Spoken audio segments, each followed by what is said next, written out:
Please help me welcome Reverend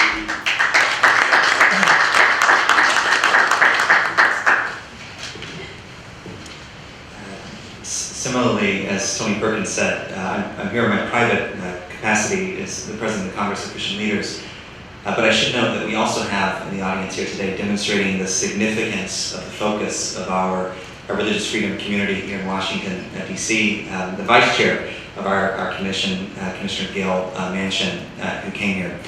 The U.S. Commission for International Religious Freedom will speak in one united voice in our report that's coming out in just a couple of weeks, so we don't want to get ahead of that.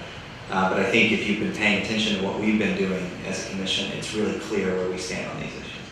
I have heard about what's happening in Nigeria.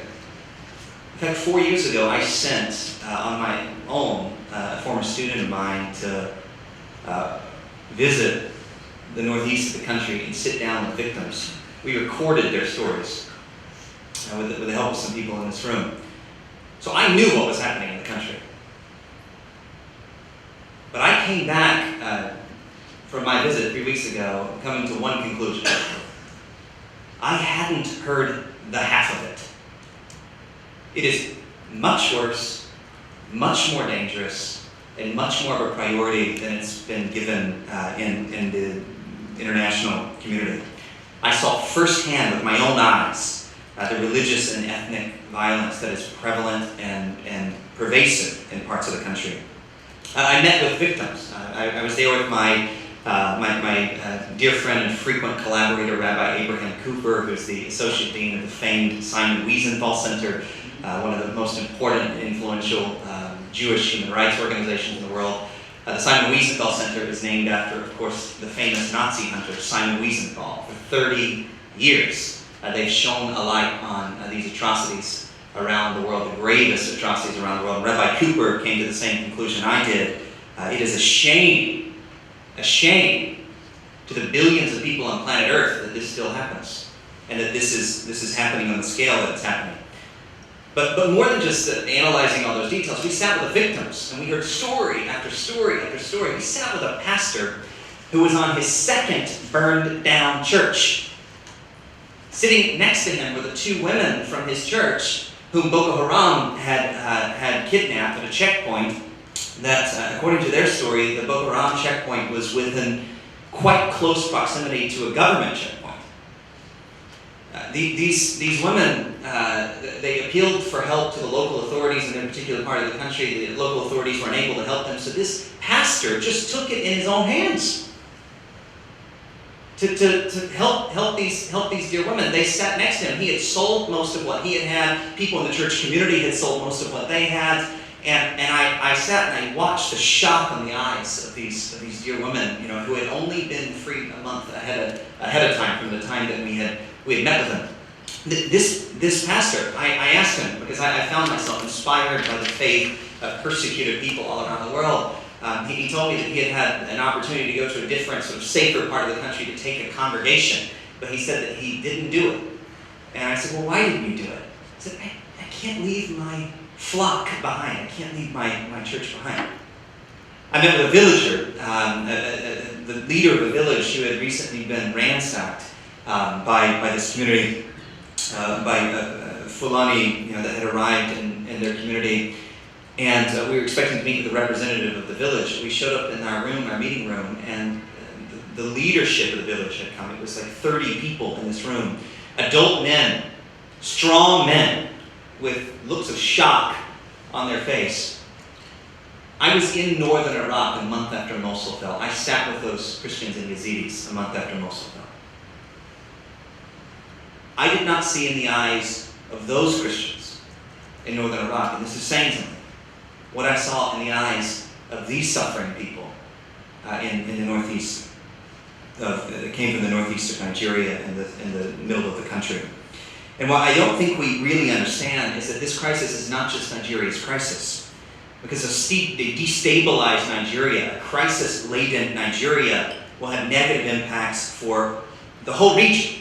Aside from business and other security interests, the whole stability of that part of Western Africa could be in peril if this issue isn't resolved. This is one of the most consequential issues in our world. I mean, there are already, probably the minimum estimate is 300,000 displaced Nigerians taking refuge in neighboring countries across that region, like Chad and Niger. And the truth is, the entire region is in a state of emergency. It is. This is like a 5-alarm fire right now. This is a very, very urgent situation. You know, we could see a refugee crisis on a scale that we actually haven't seen if this thing continues on the path that it's on. Not to mention the human trafficking that's going on as a result of it. And the fact is that this whole area could become a breeding ground for Islamic extremists like we haven't seen before. And the issues there are happening at alarming rates. It is crescendoing again and again and again, and we met with everyone. We met with the government, we met with NGOs, we met with Christian leaders, we met with the Islamic leaders in the country, and to a person, wherever they were on the political spectrum, everyone said the same thing. This is reaching a tipping point. And I know there's a lot of discussion in this town and in places around the world that pay attention to this issue about why it's being caused. Is this an issue of religious persecution? Is this an issue of resources? It goes back and forth and back and forth. You can surmise my perspective on that from my comments here. But what I want to say to people in this city right now, that's an irrelevant argument. Why is it happening? What is happening is the emergency right now. It is a security issue on an incomprehensible scale, and every nation in the world has one job. That job is to secure their people. And the Nigerian government needs to do more to secure their people. And yes, we need to find out the why, and we absolutely believe that these Christian communities are being targeted, of course. But we also can't get pulled into this distracting discussion that allows all kinds of people to choose not to do something that they could do right now. And one of the things the United States government should do right now is evaluate every single program in all of Western Africa to decide whether those programs are meeting our intended purposes. Because what's happening there cannot be taken in isolation. And the suffering people there for way too long have suffered in silence. And the one thing I will refuse to do, and I hope everyone in this room will join me in this, is to let them suffer in silence any longer. If they can't raise their voice, I'm more than happy to lend them my own. And I hope you'll join me in that.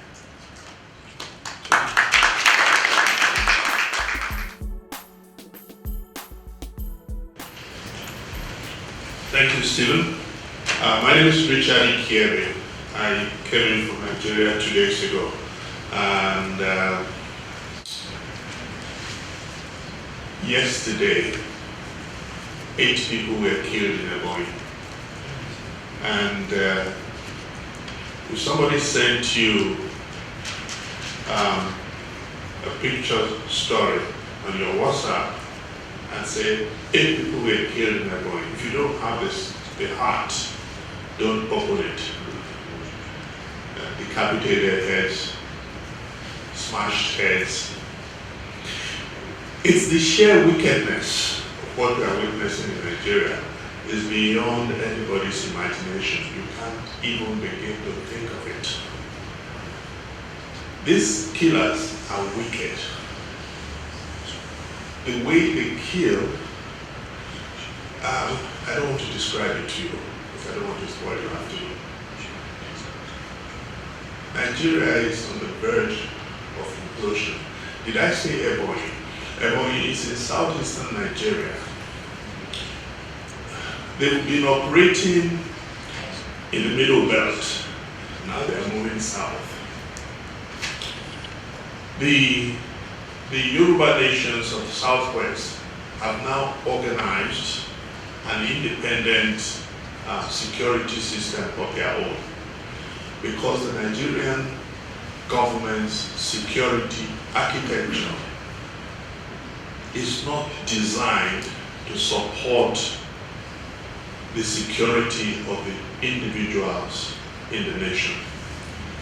And where it protects at all, it is discriminatory, and very much so. I am not an alarmist. I did not travel thousands of miles here to alarm you. The truth is that I think the year was 1991, April. Everything was normal on the 6th of April. On the 7th of April, hell broke loose in Kigali. 24 hours difference. Nobody saw it coming. I am sure that before Kigali became a mad country, where in 100 days, close to 1 million people were slaughtered, there were meetings like this. There were warnings like this. There were people who came crying like this. I think your Secretary of State at that time was Warren Christopher. Nothing was done. United Nations, nothing was done. Now the people who were responsible for that time, who saw it coming, did nothing, they are still regretful. Ask President Clinton, he's still regretful. He's still talking about Rwanda today. Rwanda was contained in 100 days, maybe in 6 months. The country has not recovered. In 1994,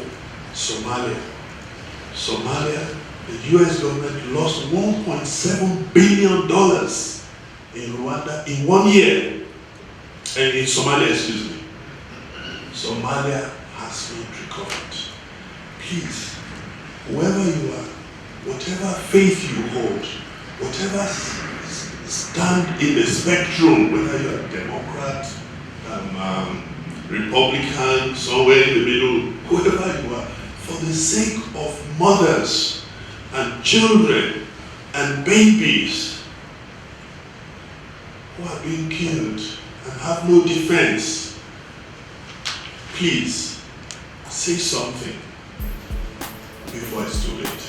Thank you very much.